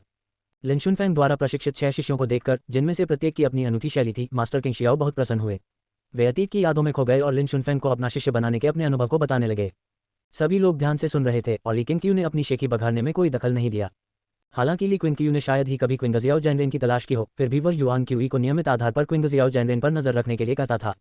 ये ग्रैंड मास्टर एक पुराना बदमाश है जो हमेशा खुद को संप्रदाय के नेता का ग्रैंड मास्टर घोषित करता रहता है और वह इस बात से कभी नहीं थकता, भले ही उसे हर जगह असफलताओं का सामना करना पड़े। ली किंगक्यू ने इस मामले पर ज्यादा ध्यान नहीं दिया क्योंकि यह सच था और मास्टर किंगशियाओ को अन्य शिष्यों और बाहरी शिष्यों को उनकी साधना में मार्गदर्शन करना अच्छा लगता था, जो एक अच्छी बात थी। किंगशियाओ जेनरेन के अतीत की यादों को ताज़ा करने के बाद ली किंगक्यू मुस्कुराए और बोली, गुरुजी, हम इतने लंबे समय से किंगशियाओ संप्रदाय में हैं, लेकिन हमने अभी तक आपको कोई विशिष्ट कार्य नहीं सौंपा है। क्या आप वर्तमान किंग शियाओ संप्रदाय में शामिल होने के इच्छुक होंगे? मास्टर क्विंग जियाओ ने ली क्विंकियू के अनकहे अर्थ को समझा। वह चाहते थे कि ली क्विंकियू फिर से संप्रदाय में शामिल हो जाएं। वह क्रोधित नहीं था, इसके विपरीत उसने ली क्विंकियू की प्रशंसा की और सोचा कि वह युवक बहुत समझदार था। किंग शियाओ संप्रदाय ली क्विंकियू से अधिक वरिष्ठ या उच्च पदस्थ व्यक्ति के लिए उपयुक्त नहीं है। इसके अलावा मास्टर किंग शियाओ ने यह भी पता लगाया है कि किंग शियाओ संप्रदाय की मार्शल आर्ट परंपरा का उनसे कोई संबंध नहीं है। अगर आप मुझे आमंत्रित करते हैं तो मैं शिष्य बनने पर विचार कर सकता हूँ, मास्टर किंग शियाओ ने आत्महत्व की भावना से अपनी दाढ़ी सहलाते हुए कहा। लेकिन क्यू मुस्कुराए और बोली, क्या मैं आपको अपने संप्रदाय में शामिल होने के लिए आमंत्रित करूं? तो मैं अनिच्छा से मान जाता हूं। आप मुझे किस तरह का काम सौंपने की योजना बना रहे हैं? मास्टर किंग शियाओ ने चैन की सांस ली। उन्हें सचमुच डर था कि ली किंग उनकी बात नहीं मानेंगे। हालांकि वह ली किंग के ग्रैंड मास्टर थे, लेकिन वह उस दिन मास्टर जियान के प्रति ली किंग के दबंग रवैये को कभी नहीं भूल सके। एनफोर्समेंट हॉल जाओ और डिप्टी हेड बन जाओ। तुम्हें हेड का पद इसलिए नहीं दिया गया क्योंकि वहां पहले से ही कोई और है। तुम जाकर उसकी मदद कर सकती हो, ली किंग ने कहा। प्रवर्तन हॉल की प्रमुख चाई युनशांग हैं। यह महिला वर्तमान में पोषण युवान क्षेत्र के चौथे स्तर पर हैं। वह प्रतिदिन अत्यंत लगन से साधना करती हैं। निस्संदेह इसका श्रेय ली किंग को भी जाता है क्योंकि उन्होंने चाई युनशांग को कई आध्यात्मिक पत्थर दिए हैं। प्रवर्तन विभाग के प्रमुख के रूप में व्यक्ति में सम्मान प्राप्त करने की क्षमता होनी चाहिए। उप हॉल मास्टर, ये थोड़ा नीचा पद है, लेकिन चूंकि आपने ऐसा कहा है, मुझे प्रवर्तन हॉल के हॉल मास्टर का समर्थन करने जाना होगा, मास्टर किंग जियाओ ने चिढ़कर कहा। जियांग झाओशिया ने भौहें चढ़ा ली। उसे लगा कि वह कुछ ज्यादा ही दिखावा कर रहा है। ली डोंगयू और ली सिजिन ने उसे बहुत मनोरंजक पाया। झांग यूचुन इस बात पर विचार कर रही थी कि मास्टर किंग शियाओ के शामिल होने से किंग शियाओ संप्रदाय पर क्या प्रभाव पड़ेगा। लेकिन किंग ने आदत के अनुसार दाववादी चार्ट पैनल को निकाला और उसमें किंग शियाओ जेनरेन का चित्र पाया। उन्हें हमेशा लगता था कि मास्टर किंग शियाओ का एक विशेष भाग्य था, अन्यथा वह अकेले ही ताइकुन पर्वत जैसे इतने बड़े क्षेत्र पर कब्जा नहीं कर सकते थे, जिससे मार्शल आर्ट संप्रदाय इसके लिए प्रतिस्पर्धा करने से डरते थे। अध्याय 140 भाग्य का स्वामी, तलवार देवता का ज्ञानोदय। नाम मास्टर क्विंग जियाओ। लिंग पुरुष, आयु 72। निष्ठा नेता पंथ 97/99 अधिकतम 100। खेती की योग्यता अच्छी। समझ अच्छी। नियति एक जीवित असुर, नियति का स्वामी। एक जीवित असुर, एक बार हत्या का इरादा जागृत हो जाने पर इसे रोका नहीं जा सकता, ठीक वैसे ही जैसे मानव जगत में एक असुर जो थकावट तक हत्या करने के बाद ही होश में आता है। भाग्य का स्वामी, असाधारण भाग्य वाले लोगों पर कृपा बरसाने में हमेशा सक्षम और जिन पर वे गहरा विश्वास करते हैं। अल्पविराम, क्या उसका कोई असली नाम नहीं है? जैसे ही ली किंग ने किंग शियाओ जेनरेन का पैनल खोला, उनके मन में एक सवाल उठा। उन्होंने इस पर ज्यादा ध्यान नहीं दिया और पढ़ना जारी रखा। उनका मूड लगातार खुशनुमा होता जा रहा था। उनकी असाधारण योग्यता और समझदारी ने किंग शियाओ जेनरेन को संप्रदाय में महज एक दिखावटी मुखिया से कहीं अधिक बनने के लिए नियत किया। सबसे महत्वपूर्ण बात यह है कि वास्तव में उनका एक विशेष भाग्य था। लिविंग असुरा ने यह साबित कर दिया कि मास्टर किंग जियाओ ताइकुन पर्वत पर प्रभुत्व स्थापित करने में सक्षम क्यों थे, लेकिन ली किंग को वास्तव में मास्टर ऑफ डेस्टिनी में दिलचस्पी थी। यह इतना आसान नहीं है। तीनों शियाओ भाइयों की खोज से पता चलता है कि भाग्य का स्वामी अपना प्रभाव डाल रहा है। लेकिन क्यू ने तो यहाँ तक सोचा कि क्या उनके साथी शिष्यों का अस्तित्व भी भाग्य के स्वामी के प्रभाव की पुष्टि करता है। प्रवर्तन हॉल के उप प्रमुख का पद आधिकारिक रूप से संभालने के बाद मास्टर किंग शियाओ बैठ गए और झांग यूचुन को उनके लिए चाय डालने का निर्देश दिया। शाओ वुकिंग बहुत खुश था। आखिरकार तीनों भाइयों को किंग शियाओ जेनरेन द्वारा लाया गया था और वे स्वाभाविक रूप से आशा करते थे कि किंग शियाओ जेनरेन किंग शियाओ संप्रदाय में अपनी जड़ें जमा सके। अब आप नीचे जा सकते हैं। लेकिन क्यू ने शियाओ वुकिंग से बात की और यह सुनकर शियाओ वुकिंग ने तुरंत झुककर विदा ली। उसके जाने के बाद ली किंग ने किंग शियाओ जेनरेन से पूछा, क्या उन तीनों का कोई विशेष इतिहास है? आप पहले उसके बारे में काफी चिंतित दिख रही थीं। ये सुनकर मास्टर किंग शियाओ ने अपनी चंचल मुस्कान को त्याग दिया और उनका चेहरा गंभीर हो गया। जब झांग यूचुन ने उसके लिए चाय डाली तो उसने उत्सुकता से उसकी ओर देखा और अन्य लोगों ने भी अपना ध्यान उस पर केंद्रित कर लिया। मास्टर किंग शियाओ ने गहरी सांस ली और कहा, ये तीनों मार्शल आर्ट के दिग्गज शियाओ जुवानजुन के वंशज हैं। मैं उनके दादा का करीबी दोस्त था और मेरा करीबी दोस्त शियाओ जुवानजुन का पोता था। मैंने सुना था कि झाओ जी ने शियाओ जुवानजुन का आंतरिक सार ले लिया है और मुझे चिंता थी कि शियाओ परिवार के वंशजों के साथ कुछ बुरा ना हो जाए। इसलिए वापस आते समय मैंने फैंग दाई और बाकी दोनों को अपने करीबी दोस्त को ढूंढने के लिए आगे चलने को कहा। लेकिन मेरा करीबी दोस्त पहले ही मर चुका था और अब सिर्फ ये तीनों भाई ही एक दूसरे के सहारे जीवित रहने के लिए बचे थे। वे जिस गांव में रहते हैं वह गुजुओं के बाहरी इलाके में स्थित है। मेरे प्रिय मित्र ने अपनी पहचान छुपा रखी है और आमतौर पर एक साधारण शिकारी की तरह दिखते हैं। उस समय मैं गंभीर रूप से घायल हो गया था और उन्होंने मेरी जान बचाई थी। मैंने कभी नहीं सोचा था कि दशकों बाद वे मुझसे पहले इस दुनिया से चले जाएंगे। मेरे प्रिय मित्र ने मेरी जान बचाई, इसलिए मैं उनका एहसान चुकाने के लिए उनके तीनों पोतों को किंग शियाओ संप्रदाय में वापस ला सकता हूँ। मार्शल आर्ट के दिग्गजों के वंशज झांग यूचुन, जियांग झाओशिया और अन्य सभी आश्चर्यचकित थे। उन्हें कभी उम्मीद नहीं थी कि तीनों शियाओ भाइयों की इतनी प्रभावशाली पृष्ठभूमि होगी। लेकिन क्यू ने अचानक पूछा, क्या आप इन तीनों भाइयों के पिता को जानते हैं? मास्टर किंग शियाओ ने ली किंग की ओर देखकर उत्तर दिया, मैं उन्हें नहीं जानता। जब मैंने वह गांव छोड़ा था तब उनके पिता का जन्म भी नहीं हुआ था। मैंने वुडी से सुना है कि उनके पिता उनके बचपन में ही गांव छोड़कर दुनिया में अपना करियर बनाने के लिए निकल गए थे और तब से उनका कोई पता नहीं है। लेकिन क्यू ने शियाओ वुमिंग के विशैले अजगर के दुष्ट हृदय वाले भाग्य के बारे में सोचा। इस भाग्य का कारण यह था कि उसके पिता विशैले अजगर के गर्भ में जीवित बच गए थे और फिर उन्होंने उसे जन्म दिया था। ऐसा प्रतीत होता है कि जियाओ वुमिंग के पिता को मार्शल आर्ट के एक दिग्गज की सच्ची शिक्षाएं प्राप्त हुई होंगी, लेकिन उनके गायब होने का कारण अज्ञात बना हुआ है। पिछले 100 वर्षों से मार्शल आर्ट की दुनिया में मार्शल आर्ट के दिग्गजों की विरासत के लिए अक्सर खून बहा है। उनकी पहचान उजागर नहीं होनी चाहिए और आपको मार्शल आर्ट के दिग्गजों की विरासत का पता लगाने के लिए उनका इस्तेमाल नहीं करना चाहिए। आखिर उनके दादा मेरे घनिष्ठ मित्र हैं। मास्टर किंग शियाओ ने ली किंगक्यू और अन्य लोगों को देखते हुए गंभीरता से कहा। उनके लहजे में थोड़ी विनती भी झलक रही थी। जियांग झाओशिया ने ताना मारते हुए कहा, कौन सा मार्शल आर्ट का दिग्गज? अगर वह आज जीवित होता तो शायद यह खिताब जीत ही न पाता। हमें उसकी विरासत से कोई लेना देना नहीं है। ली डोंगयू और ली सिजिन ने क्विंग ज़ियाओ जैनरेन को सांत्वना दी, जबकि वू मानिर हमेशा की तरह कोने में बैठकर सुन रहे थे, एक शब्द भी नहीं बोले। झांग यूचुन गहरी सोच में डूबी हुई प्रतीत हो रही थी। मास्टर किंग शियाओ ने तुरंत झांग यूचुन को घूरते हुए कहा, मुझे सबसे ज्यादा चिंता इसी बच्चे की है। झांग यूचुन ने उदास स्वर में कहा, गुरुजी, चूंकि आपने ऐसा कहा है, मैं निश्चित रूप से उसे ढूंढने नहीं जाऊंगी। मैं बस ये सोच रही हूँ कि तीनों शाओ भाइयों के पिता क्यों चले गए। मुझे लगता है कि इसमें कुछ और पुरानी दुश्मनी भी शामिल हो सकती है। मास्टर किंग शियाओ ने हाथ हिलाते हुए कहा, किसे परवाह है? उसे तो अपने बेटे की भी परवाह नहीं है। उसका जीना या मरना उसके लिए महत्वपूर्ण नहीं है। लेकिन क्यों खड़ी हुई और मुस्कुराते हुए बोली, ठीक है, अच्छा है कि सबको तीनों शाओ भाइयों के बारे में पता चल गया है। तुम्हें किसी को भी नहीं बताना, यहाँ तक कि अपने प्रिय शिष्य यूचुन को भी नहीं। तुम अपने गुरु के साथ नाम दर्ज करवाओ और फिर उन्हें कानून प्रवर्तन कार्यालय ले जाओ। इतना कहकर वह मुड़ा और पीछे वाले पहाड़ की ओर चल पड़ा। जियांग झाओशिया खड़ा हुआ और हवा में उछल पड़ा। उसने अपनी कमर पर बंधी तलवार को तेजी से निकाला और एक सरसराहट की आवाज के साथ तलवार उसे आकाश में ले गई। मास्टर किंग शियाओ की आंखें चौड़ी हो गईं। उन्होंने जियांग झाओशिया की इतनी शक्ति की उम्मीद नहीं की थी। ऐसा लगता था कि अफवाहें सच थीं। जियांग झाओशिया और किंग शियाओ संप्रदाय के जूनिंग दोनों में विश्व में दूसरे स्थान के लिए प्रतिस्पर्धा करने की क्षमता थी। इससे उनके लिए ये समझना और भी मुश्किल हो गया कि ली किंगक्यू को अपनी विरासत कहाँ से मिली, जिसने उन्हें, उनके कनिष्ठ भाइयों और उनके शिष्यों को इतना शक्तिशाली बनने और किंग शियाओ संप्रदाय को इस हद तक विकसित करने में सक्षम बनाया। उसे एक बात माननी ही पड़ी, जियांग झाओशिया सही थी। इस तरह के किंग शियाओ संप्रदाय को वास्तव में मार्शल आर्ट की किंवदंतियों की विरासत की कोई परवाह नहीं होती है। झांग यूचुन के आग्रह पर मास्टर किंग शियाओ अपनी तंद्रा से बाहर आए और जल्दी से उठ गए। किंग शियाओ संप्रदाय में आधिकारिक रूप से शामिल होने के बाद मास्टर किंग शियाओ संप्रदाय के बारे में बहुत उत्सुक हो गए और यह समझना चाहते थे कि यह कितना शक्तिशाली हो गया है। भारी बर्फबारी हो रही थी। स्वॉर्ड सैक परिसर के अंदर शेन्यू छज्जे पर बैठा था, हाथ में लकड़ी की तलवार लिए हुए, बिना हिले डुले बर्फ को अपने ऊपर गिरने दे रहा था, विचारों में डूबा हुआ था। ये स्थिति कब से चल रही है? मास्टर किंग शियाओ ने भौहें चढ़ाकर हान लैंग से पूछा। जब मास्टर किंग शियाओ को पता चला कि तलवार के देवता वास्तव में किंग शियाओ संप्रदाय में हैं, तो वे अत्यंत प्रसन्न हुए। अपनी युवावस्था में ही शेन्यू विश्व में नंबर 1 थे और उनके लिए शेन्यू मार्शल आर्ट जगत के सच्चे नायक थे। जिस व्यक्ति की वह कभी सबसे अधिक प्रशंसा करता था, वह द्वार के अंदर था, इसलिए स्वाभाविक रूप से वह उससे मिलने आया। हालांकि उसने शेन्यू को छज्जे पर बैठे हुए, विचारों में डूबी हुई और अन्यमनस्क अवस्था में पाया। ये जानने के बाद कि किंग शियाओ जैनरेन उनके गुरु जियांग झाओशिया के ग्रैंड मास्टर थे, हान लैंग ने लापरवाही करने का साहस नहीं किया और स्वयं उनका स्वागत किया। किंग शियाओ जैनरेन के सवाल का जवाब देते हुए हान लैंग ने बेबसी से कहा, क्या ग्रैंड मास्टर अंकल की इंद्रधनुषी तलवार में चेतना नहीं आ गई है? जब से एल्डर शेन को इसके बारे में पता चला है, तब से वह दिन भर लकड़ी की तलवार पकड़े रहते हैं और सबकी अनदेखी करते हैं। कई महीने बीत चुके हैं और हम उनके बारे में बहुत चिंतित हैं। ग्रैंड मास्टर, क्या आप ग्रैंड मास्टर अंकल से बात करके एल्डर शेन को समझाने के लिए कहेंगे? मुझे डर है कि अगर ऐसा ही चलता रहा तो एल्डर शेन पर किसी बुरी आत्मा का कब्जा हो जाएगा। शेन युए ने तलवार संप्रदाय के शिष्यों को तलवारबाजी का प्रशिक्षण बड़ी सावधानी से दिया, इसलिए शिष्य दिल से उनका सम्मान करते थे और नहीं चाहते थे कि उनसे कोई गलती हो। उस बदमाश ने फिर वही किया। मास्टर किंग शियाओ ने आंखें चौड़ी करते हुए और ऊंची आवाज में कहा। यह सुनकर हान लैंग को एहसास हुआ कि किंग शियाओ जैनरेन के लहजे से लग रहा था कि वह अपने वरिष्ठ चाचा को वश में कर सकता है, इसलिए उसने सिर हिलाकर कहा, हाँ सही है। एल्डर शेन अपने वरिष्ठ चाचा से 2 बार हार चुके हैं। पूरे संप्रदाय को देखते हुए केवल उनके वरिष्ठ चाचा ही उन्हें मना सकते हैं। ओह हान लैंग तब हैरान रह गया जब उसने देखा कि मास्टर किंग शियाओ ने जवाब तो दिया लेकिन फिर बोलना बंद कर दिया। यहाँ आते समय मास्टर किंग शियाओ ने एल्डर शेन के कई कारनामों का बखान किया, उनके शब्द प्रशंसा से भरे हुए थे।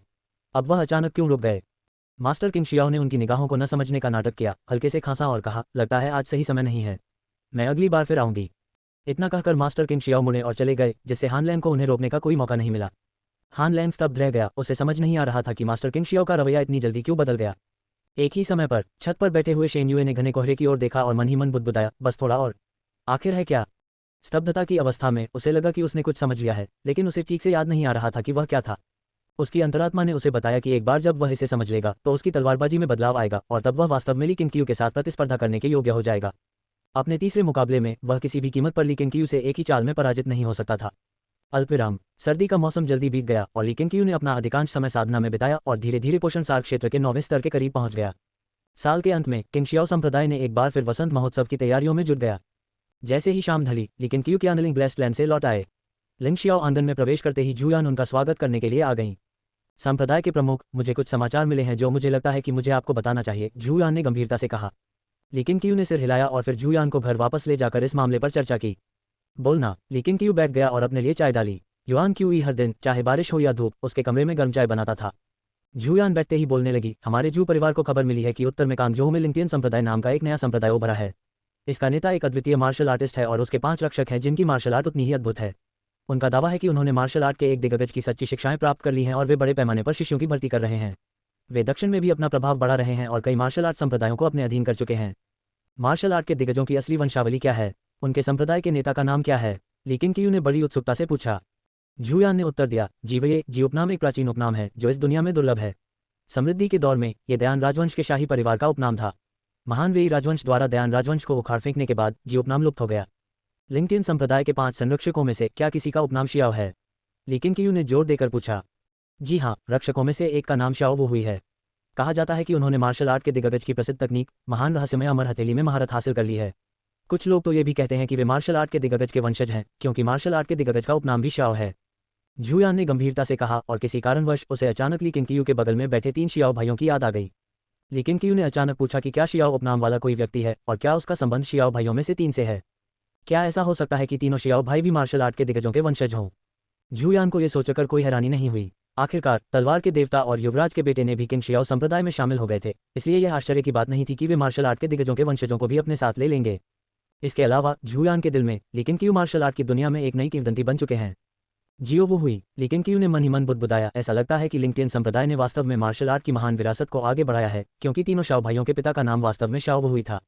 झू यान ने पूछा, क्या हमें लिंगटिन संप्रदाय की ताकत की जांच करनी चाहिए?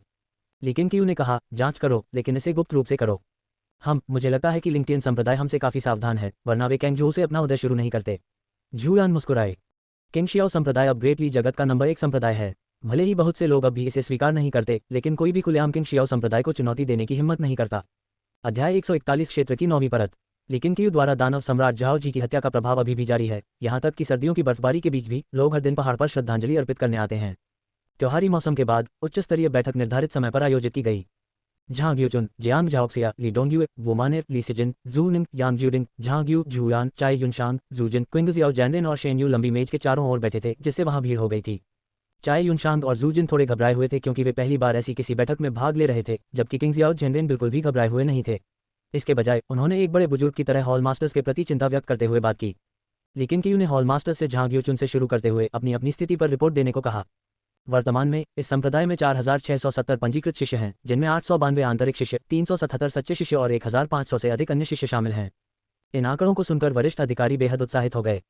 आजकल सच्चे शिष्य बनने की योग्यता को पोषण युवांग क्षेत्र के तीसरे स्तर तक बढ़ा दिया गया है।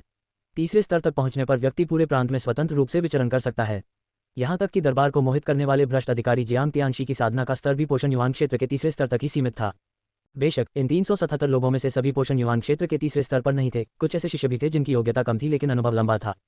पोषण युवांग क्षेत्र के प्रथम स्तर पर कुल 892 शिष्य हैं, द्वितीय स्तर पर 457 शिष्य, तृतीय स्तर पर 289 शिष्य, चतुर्थ स्तर पर 25 शिष्य और पंचम स्तर पर 3 शिष्य हैं। इस वर्ष शिष्यों की साधना में तीव्र प्रगति हुई है, विशेषकर तृतीय स्तर के शिष्यों की। इतना कहने के बाद झांग यूचुन मुस्कुराए। मास्टर किंग शियाओ मन ही मन चिंतित हो गए। उन्होंने पहले ही हुनयुआन शास्त्र का अभ्यास शुरू कर दिया था और वे जानते थे कि पोषण युवांग क्षेत्र का लघु क्षेत्र क्या दर्शाता है। यदि उसने हुनयुआन शास्त्र का अभ्यास नहीं किया होता तो वह अधिक से अधिक यांगयुआन क्षेत्र के तीसरे स्तर के बराबर होता, जिसका अर्थ है कि संप्रदाय में 289 शिष्य ऐसे हैं जिनकी शक्ति उसके बराबर है। ये तो बेहद शर्मनाक है। ली केंगक्यू को किंग शियाओ संप्रदाय का प्रभारी बने हुए केवल 9 साल हुए हैं। 3 लोगों के पोषण युवांग क्षेत्र के 5वें स्तर तक पहुंचने की खबर सुनकर शेन यू ने थोड़ा सा माथा सिकोड़ा। वह हाल ही में ज्ञान प्राप्ति पर ध्यान केंद्रित कर रहा था, जिसके कारण उसकी साधना में देरी हो रही थी। हालांकि जब उसकी नज़र ली केंगक्यू के पीछे इंद्रधनुषी तलवार पर पड़ी तो उसकी भौहें तन गईं। आपको पहले तलवारबाजी समझनी होगी। इस समय चू जिंग भी इंद्रधनुषी तलवार के भीतर विस्मित था। किंग शियाओ संप्रदाय के बारे में वह जितना अधिक जान रहा था उतना ही अधिक भयभीत महसूस कर रहा था। इसके बाद झांग यूचुन ने इंपीरियल स्पिरिट हॉल से संबंधित अन्य मामलों की रिपोर्ट दी, जिनकी जानकारी बाद में अन्य हॉल मास्टर्स द्वारा दी गई। प्रत्येक हॉल के प्रभारी ने अपने अधीन कार्यों का संक्षिप्त विवरण दिया। सभी के चेहरे पर मुस्कान थी। प्रत्येक हॉल ने वर्ष भर अपने कर्तव्यों का निर्वाह किया था और अनेक उपलब्धियां हासिल की थीं। जूजिन द्वारा प्रशिक्षण हॉल का कार्यभार संभालने के बाद इसकी कार्यक्षमता में उल्लेखनीय सुधार हुआ। हालांकि हॉल मास्टर्स ने इसे खुलकर नहीं दिखाया, लेकिन उनके बीच प्रतिस्पर्धा पहले से ही मौन रूप से मौजूद थी और कोई भी नहीं चाहता था कि उनका हॉल संप्रदाय को नीचे खींचे। इसके बाद ली केंगक्यू ने तियांजी पर्वत के निम्न स्तरीय दानव क्षेत्र का वर्णन किया और दानव नियंत्रण कक्ष की भूमिका को समझाया। मैंने सुना है कि किंग शियाओ संप्रदाय के शिष्यों को भविष्य में शियाओ बा जैसे वाहन और राक्षसी पालतू जानवर रखने की सुविधा मिलेगी और हर हॉल मास्टर इसमें बहुत रुचि रखता है। मैंने कभी सोचा भी नहीं था कि इस दुनिया में सचमुच राक्षस मौजूद हैं। बेशक हर क्षेत्र में शक्तिशाली और खूंखार जानवरों की कहानियां हैं और 9 प्रांतों में तो शुभ संकेत भी दिखाई देते हैं। राक्षसों का अस्तित्व होना स्वाभाविक है, किंग जियाओ जेनरेन ने टिप्पणी की। लेकिन क्यों हंसते हुए बोली, एक शुभ शगुन। हमारे किंग शियाओ संप्रदाय के पास भी एक शुभ शगुन है। वास्तव में हाँ, यह एक किलिन है। शिष्यों की संख्या बढ़ने के साथ साथ प्रिजन किलिन की गतिविधि का दायरा सिकुड़ता गया और शिष्यों द्वारा इसका पता चलना अपरिहार्य था। हालांकि इस खबर को दबा दिया गया था, लेकिन संप्रदाय के कुछ शिष्यों को पहले से ही प्रिजन किलिन के अस्तित्व की जानकारी थी। जब मास्टर किंग शियाओ ने सुना कि उनके संप्रदाय में एक किलिन है तो उन्होंने कुछ कहने के लिए अपना मुंह खोला, लेकिन फिर उन्हें पता नहीं था कि क्या कहना है। बस इतना ही, हमें इससे ज्यादा हैरानी नहीं हो सकती, इससे हमारे पूर्वज की प्रतिष्ठा को ठेस पहुंचेगी। मास्टर किंग शियाओ का चेहरा सख्त हो गया और उन्होंने गंभीरता का नाटक किया। चूंकि किंग शियाओ संप्रदाय पहले से ही काफी शक्तिशाली है, तो आइए कारागार किलिन को पहाड़ पर खुलेआम घूमने की अनुमति दे, ली डोंगयुए ने सुझाव दिया। लेकिन कियू ने सिर हिलाया। फिलहाल यूकिलिन और ली डोंगयुए के बीच सबसे अच्छे संबंध हैं, मुख्य रूप से इसलिए क्योंकि ली सिफेंग अक्सर पहाड़ से नीचे आते हैं। झूयान, शेनयू और किंग शियाओ जेनरे, इन तीनों को लगा कि कोई समस्या नहीं है, दुनिया में कोई भी किंग शियाओ पर्वत से किलिन को चुरा नहीं सकता। लेकिन कियू ने भीड़ पर नजर डाली और पूछा, हर साल नए लक्ष्य होते हैं। अगले साल संप्रदाय के नेता के रूप में मेरे 10 साल पूरे हो जाएंगे, इसलिए इसका कुछ महत्व तो होना ही चाहिए, है ना? यांग ज्यूडिंग ने हंसते हुए कहा, यह बिल्कुल सच है। समय कितनी जल्दी बीत जाता है, आप सब बड़े हो गए हैं। सौभाग्य से मैं अभी तक बूढ़ी नहीं दिखती। अन्य लोगों ने भी उनकी भावनाओं का समर्थन किया और मास्टर किंग शियाओ को भी पता चला कि लेकिन कियू ने 16 वर्ष की आयु में संप्रदाय के नेता का पदभार संभाला था, जिससे वह भावुक हो गए। ये सबसे बड़ा पोता शिष्य सचमुच असाधारण है। मैं संप्रदाय प्रमुख के कार्यकाल की 10वीं वर्षगांठ मनाने के लिए संप्रदायों के बीच एक मार्शल आर्ट प्रतियोगिता आयोजित करने का प्रस्ताव रखता हूं और साथ ही शिष्यों को संप्रदाय की विरासत के बारे में जानने का अवसर देने और अधिक प्रतिभाशाली शिष्यों को अपना नाम कमाने का मौका देने के लिए भी, यांग ज्यूडिंग ने आगे कहा, जो कि वह लंबे समय से करना चाहता था। जू निंग, वू माने, ली सिजिन, जू जिन और चाई युनशांग सभी ने अपनी सहमति व्यक्त की। लेकिन कियू ने इस बारे में सोचा और फैसला किया कि यह संभव है। इससे शिष्यों को अपने कौशल का प्रदर्शन करने का अवसर भी मिलेगा और मार्शल आर्ट के अखाड़े का जीवंत वातावरण ये प्रदर्शित करेगा कि शिष्यों को अभ्यास में कितनी रुचि है। उन्होंने आगे कहा, इसे संप्रदाय की मार्शल आर्ट प्रतियोगिता नहीं बल्कि एक युद्ध प्रतियोगिता कहा जाएगा। पंजीकरण मार्च में शुरू होगा, प्रारंभिक दौर अप्रैल में, आमने सामने के मुकाबले होंगे और शीर्ष 64 का चयन जून तक, शीर्ष 10 का जुलाई में और शीर्ष 3 का अगस्त में हो जाएगा। झांग यूचुन की आंखें चमक उठीं और उन्होंने कहा, यह अच्छा है।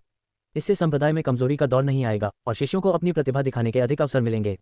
इससे अधिक शक्तिशाली परिवारों और गणमान्य व्यक्तियों को किंग शियाओ संप्रदाय की शक्ति देखने का मौका भी मिलेगा। इससे हमें बहुत लाभ होगा। अचानक कई योजनाएं मन में आईं और अन्य हॉल मास्टर्स को भी वे अच्छी लगीं। उन्होंने वापस जाकर अपने शिष्यों को साधना करने के लिए प्रेरित करने का निर्णय लिया ताकि वे अपने हॉलों का गौरव बढ़ा सकें। समूह ने मार्शल आर्ट टूर्नामेंट के विवरण पर चर्चा शुरू की। लेकिन कियू अब नेतृत्व नहीं करती, बल्कि केवल सामान्य रूपरेखा पर निर्णय लेती हैं। मिंगुआन द्वारा गुफा में बने आवास का डिजाइन लगभग पूरा हो चुका है, लेकिन आत्मा संग्रह प्रणाली के लिए आवश्यक सामग्री की कमी है, इसलिए फिलहाल इसका बड़े पैमाने पर उत्पादन संभव नहीं है। वह सोच रहा है कि क्या मार्शल आर्ट प्रतियोगिता के शीर्ष 3 विजेताओं को ये गुफा आवास उपहार स्वरूप दिए जाएं। इन तीनों गुफानुमा आवासों को अन्य पहाड़ों पर भी बनाया जा सकता है, जिससे किंग शियाओ संप्रदाय का क्षेत्र विस्तारित होगा। युद्ध प्रतियोगिता में शीर्ष 3 में स्थान पाने के लिए साधना का स्तर कम से कम पोषण युआन क्षेत्र के चौथे स्तर का होना चाहिए, जो हर तरह की चुनौतियों से निपटने के लिए पर्याप्त है। लेकिन कियू के विचार और भी स्पष्ट होते गए और उन्होंने अपने शिष्यों को वैध तरीके से तितर बितर करने के बारे में भी सोचना शुरू कर दिया। हालांकि किंगजियाओ पर्वत विशाल है, फिर भी विभिन्न उद्योगों के लिए काफी जगह आरक्षित रखी जानी बाकी है। अब वहाँ इतने सारे लोग रहते हैं, इसलिए ये जगह थोड़ी भीड़भाड़ वाली हो गई है। मार्शल आर्ट प्रतियोगिता पर चर्चा समाप्त होने के बाद लेकिन कियू ने कहा, साधना केंद्र 10 शिष्यों का चयन करेगा जो अन्य शिष्यों को मार्शल आर्ट तकनीक सिखाएंगे। ये सभी शिष्यों के लिए खुला है, व्यक्तिगत प्रशिक्षण नहीं। बाद में विभिन्न बुनियादी साधना पाठ्यक्रम जोड़े जाएंगे। ये 10 शिष्य सबसे पहले हमारे तीसरे कनिष्ठ भाई से तलवारबाजी की तकनीक सीखेंगे। ये सुनकर जियांग झाओशिया की आंखें चमक उठीं और उसने पूछा, क्या हम आखिरकार तलवार नियंत्रण तकनीक को लागू करने जा रहे हैं? मास्टर किंग शियाओ ने उत्सुकता से पूछे बिना नहीं रह सकी, तलवार चलाने की कला क्या है? ली सिजिन ने उत्साह से कहा, यह हमारे तीसरे वरिष्ठ भाई द्वारा बनाई गई तलवारबाजी की तकनीक है। इससे तलवार का इस्तेमाल करके उड़ना संभव हो जाता है। उदाहरण के लिए, अगर हमें पास के पहाड़ों पर जाना हो तो हमें पहाड़ पर चढ़ना उतरना पड़ता है, जो बहुत थकाऊ होता है और इसमें कम से कम आधा दिन लग जाता है। अगर हम तलवार चलाने की तकनीक सीख लें तो हम सिर्फ 20 सांसों में सीधे वहां पहुंच सकते हैं। मास्टर किंग शियाओ की आंखें चौड़ी हो गईं और इंद्रधनुषी तलवार के अंदर मौजूद चू जिंग भी उतनी ही हैरान थी। क्या ऐसी कोई चमत्कारिक तकनीक भी मौजूद है? मास्टर किंग शियाओ अब शांत नहीं रह सके। जियांग झाओशिया ने कहा, तलवारबाजी पर नियंत्रण के लिए उच्च स्तर की आवश्यकता नहीं है। हालांकि 2 पर्वतों के ऊपर से उड़ने का लक्ष्य प्राप्त करने के लिए व्यक्ति के पास कम से कम पोषण युआन क्षेत्र का तीसरा स्तर होना चाहिए। निचले स्तर के अन्य शिष्य भी इसका अभ्यास कर सकते हैं, जिससे पर्वत से नीचे उतरना तेज हो जाता है। इसके अलावा तलवारबाजी पर नियंत्रण का उपयोग युद्ध में भी किया जा सकता है। यांग ज्यूडिंग, झांग यू, चाई युनशांग, झूयान और जू जिन ने इस तकनीक के बारे में पहले भी सुना था और वे अपनी ची ऊर्जा से वस्तुओं को नियंत्रित भी कर सकते थे, इसलिए उन्हें आश्चर्य नहीं हुआ। शेन यू ने तो ठंडे स्वर में काफी तिरस्कारपूर्ण ढंग से नाक सिकोड़ी, जिससे जियांग झाओशिया चिढ़ गई और उसने उसे घूरकर देखा। ये लेकिन कियू का विचार था। शिष्यों की संख्या बढ़ने के साथ साथ गुरु से व्यक्तिगत मार्गदर्शन प्राप्त करने के अवसर कम होते चले गए। वास्तव में कई शिष्यों का तो कोई गुरु ही नहीं था। किंग शियाओ संप्रदाय में प्रवेश करने के बाद उन्हें पहले काम करना पड़ता था और साधना तकनीकों के बदले में अपना योगदान देना पड़ता था। यदि उन्हें कुछ समझ नहीं आता था तो वे केवल साधना कक्ष में मार्गदर्शन मांग सकते थे। हालांकि साधना कक्ष में शिष्यों के पास भी अन्य कार्य होते थे और उनके लिए पूरे मन से सिखाना कठिन था। लेकिन कियू नहीं चाहते थे कि किंग शियाओ संप्रदाय सिर्फ शिष्यों के पैसे कमाने का अड्डा बन जाए। उनकी आशा थी कि किंग शियाओ संप्रदाय शिष्यों के लिए एक घर बन सके, जहां हर कोई अपनेपन का एहसास कर सके और प्रवेश परीक्षा उत्तीर्ण करने पर उन्हें मार्शल आर्ट सीखने और अमृतत्व प्राप्त करने का अधिकार मिल सके। इसलिए ली केंगकियू ने विभिन्न पहाड़ों पर ध्यान चौक स्थापित करने की योजना बनाई है, जो नव वर्ष के लिए उनकी योजनाओं का भी हिस्सा है। उन्होंने योजनाओं की इस श्रृंखला का वर्णन किया जिससे सभी की प्रशंसा प्राप्त हुई। जियांग झाओशिया को ली केंगकियू से इतनी उम्मीद नहीं थी, उसने तो बस यही सोचा था कि तलवार चलाने की तकनीक बहुत उपयोगी है। संप्रदाय के प्रमुख, आप सचमुच हर शिष्य की परवाह करते हैं, झू यान ने कहा। ऐसी योजना को लागू करना बहुत मुश्किल नहीं है, लेकिन दुनिया में कोई भी अन्य संप्रदाय इतना उदार नहीं है। यहाँ तक कि कुलीन परिवार भी धर्मव्रतों पर कड़ा नियंत्रण रखते हैं और उन्हें हर शिष्य को नहीं देते। मास्टर किंग शियाओ ली केंगकियू से बहुत प्रभावित हुए। उन्हें अचानक समझ में आया कि ली केंगकियू किंग शियाओ संप्रदाय को इतनी अच्छी तरह से विकसित करने में क्यों सक्षम थे। शायद किंग शियाओ संप्रदाय न केवल मार्शल आर्ट में बल्कि अन्य क्षेत्रों में भी धर्मनिरपेक्ष संप्रदायों से श्रेष्ठ है। शेन युए ने ली केंगकियू को गौर से देखा। हालांकि उसने कुछ कहा नहीं, लेकिन वह ली केंगकियू की दूरदृष्टि से चकित था। बैठक काफी देर तक चली और जब सभी लोग वहां से निकले तो वे सभी जुझारू भावना से भरे हुए थे, यह महसूस करते हुए कि उनके सामने और भी चुनौतियां आने वाली हैं। यहाँ तक कि जियांग झाओशिया भी ली केंगकियू से प्रेरित थे और उन्होंने अपने शिष्यों के लाभ के लिए कम बाधाओं वाली तलवारबाजी की तकनीकें बनाने का फैसला किया। अल्पविराम, सर्दियों की बर्फ पिघलती है और नया साल आ जाता है। मार्शल आर्ट प्रतियोगिता की खबर जंगल की आग की तरह फैल गई, जिससे सभी शिष्य उत्साहित हो गए। कुलीन परिवारों के शिष्यों को विशेष रूप से उनके परिवार और बड़ों द्वारा इस अवसर का भरपूर लाभ उठाने का आदेश दिया गया था। किंगजियाओ संप्रदाय में शिष्यों की बढ़ती संख्या के साथ उच्च स्तरों तक पहुंचने के लिए केवल अपने प्रयासों पर निर्भर रहना पर्याप्त नहीं है। मार्शल आर्ट टूर्नामेंट अपनी क्षमताओं को प्रदर्शित करने का एक शानदार अवसर है। इसके अतिरिक्त किंग शियाओ संप्रदाय ने निर्माण कार्य के लिए विभिन्न शिष्यों और शिल्पकारों को पास के पहाड़ों पर भेजना शुरू कर दिया, जिससे शिष्यों में जिज्ञासा और निजी तौर पर चर्चा होने लगी। किंगजियाओ संप्रदाय के भीतर एक जीवंत वातावरण व्याप्त था, प्रत्येक शिष्य युद्ध भावना और आशा से ओतप्रोत था। वहीं किंगजियाओ संप्रदाय के बाहर 9 प्रांतों में युद्ध की ज्वाला फैलने लगी थी। असली अराजकता अब आ चुकी है। फरवरी की शुरुआत में ली केंगकियू ने अंततः भूमिगत आध्यात्मिक झील में पोषण युआन क्षेत्र के 9वें स्तर में सफलता प्राप्त की।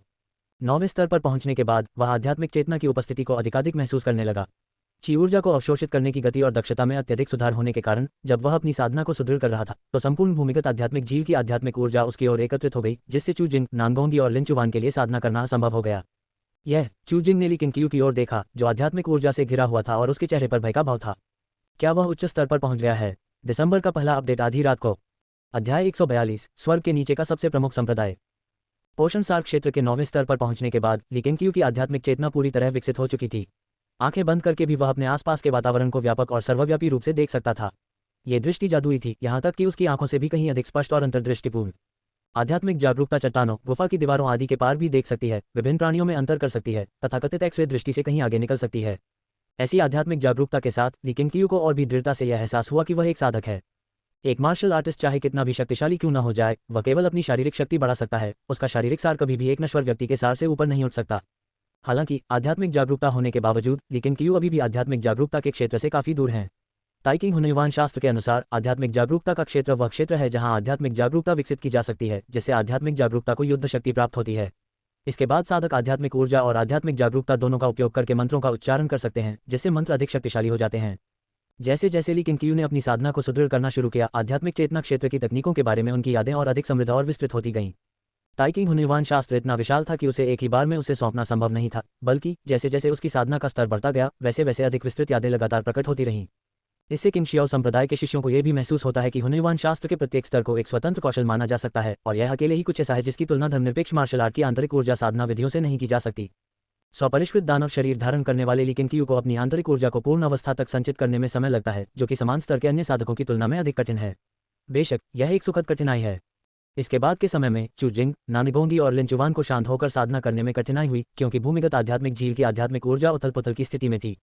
लिनचुवान और नानगोंगी खेलने के लिए चुपके से बाहर निकल गए, जबकि चू जिंग ली केंगकियू की स्थिति का अवलोकन करने के लिए भूमिगत आत्मा झील में ही रुकी रही।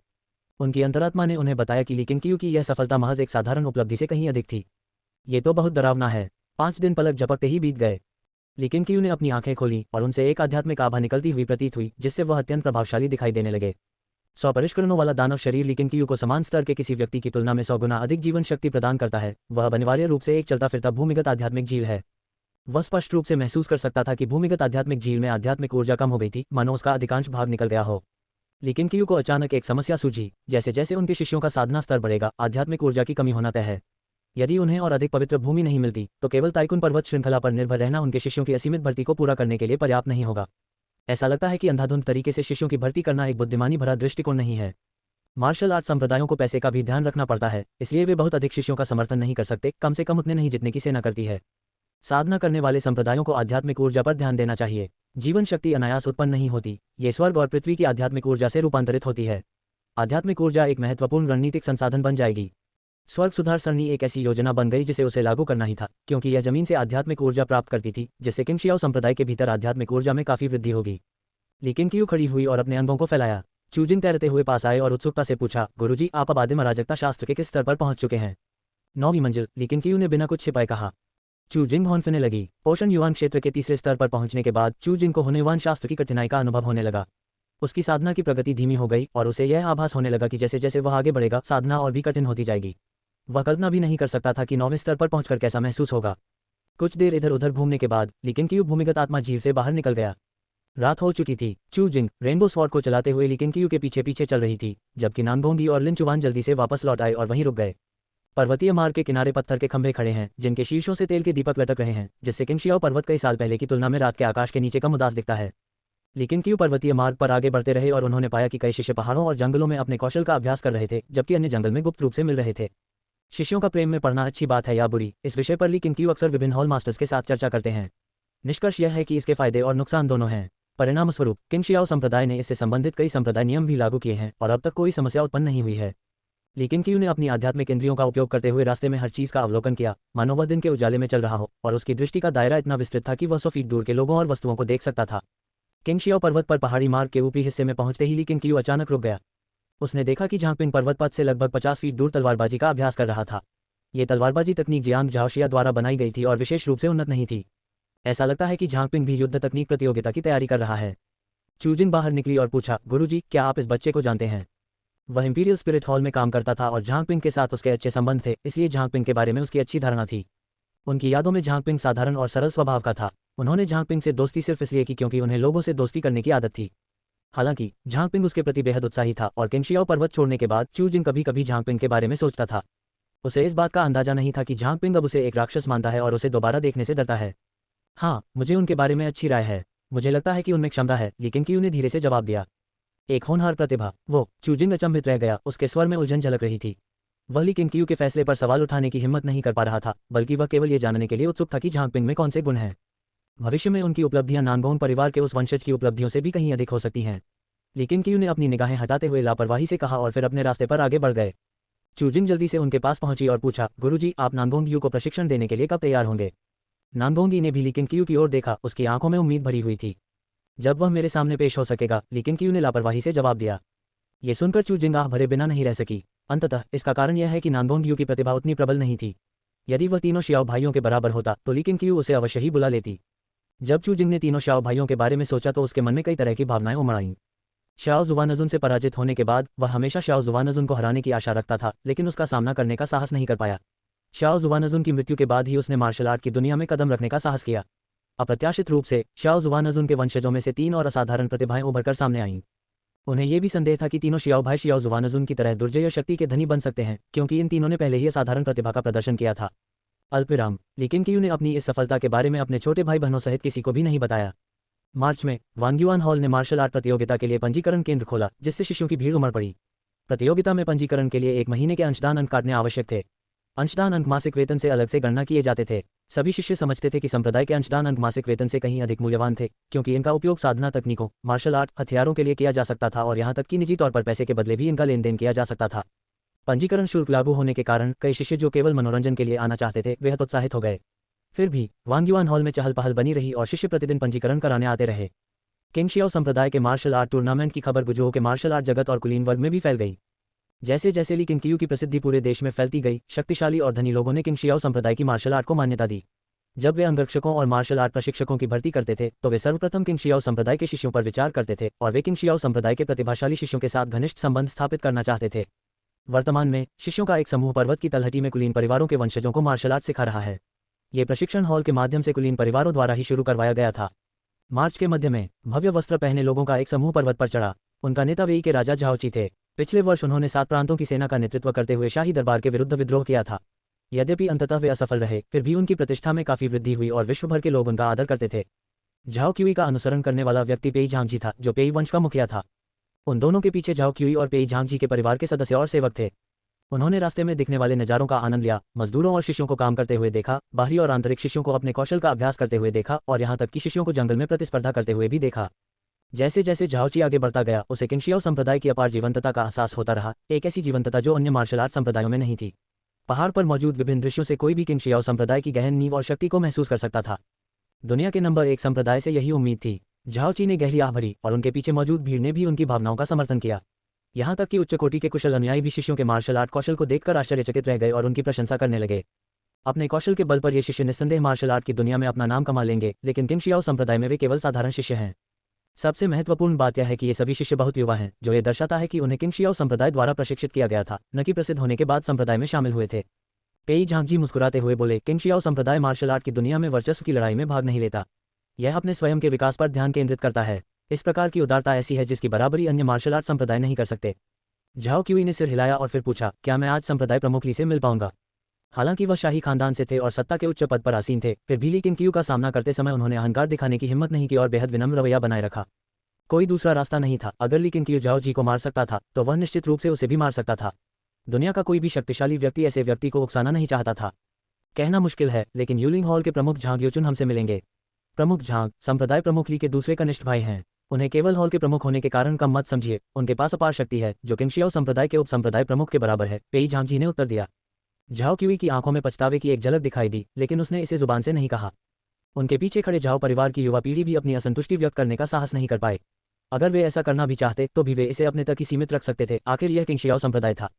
उन्हें इस बात का पता नहीं था कि वे मार्शल आर्ट के अखाड़े के पास पहुंच गए जहां 2 शिष्य अभ्यास कर रहे थे। उनमें से एक शियाओ वुडी के अलावा और कोई नहीं था। कई महीनों की साधना के बाद जियाओ वुडी ने पोषण युवान क्षेत्र के तीसरे स्तर को प्राप्त कर लिया था, जबकि उसका प्रतिद्वंद्वी एक सच्चा शिष्य था जिसके पास भी पोषण युवान क्षेत्र का तीसरा स्तर था। दोनों ने हथियारों का इस्तेमाल नहीं किया, लेकिन मंच पर एक दूसरे पर मुक्के बरसाए। प्रत्येक मुक्का जोरदार लगा, जिससे मंच के नीचे मौजूद शिष्यों और उपासकों ने जयकारे लगाए। झाओ क्यूई अपनी जगह पर रुक गया। उसकी निगाहें मंच पर चल रही मार्शल आर्ट प्रतियोगिता पर टिक गईं। पेई झांगजी भी लड़ाई देखने के लिए रुक गया। शाओ वुडी और सच्चे शिष्य की मूर्तियों और पैरों को देखकर झाओ क्यूई और उनके पीछे खड़े उनके साथी भय से कांप उठे। क्या गजब की रफ्तार है! वे वाकई बहुत जोरदार मुक्के और लातें थीं।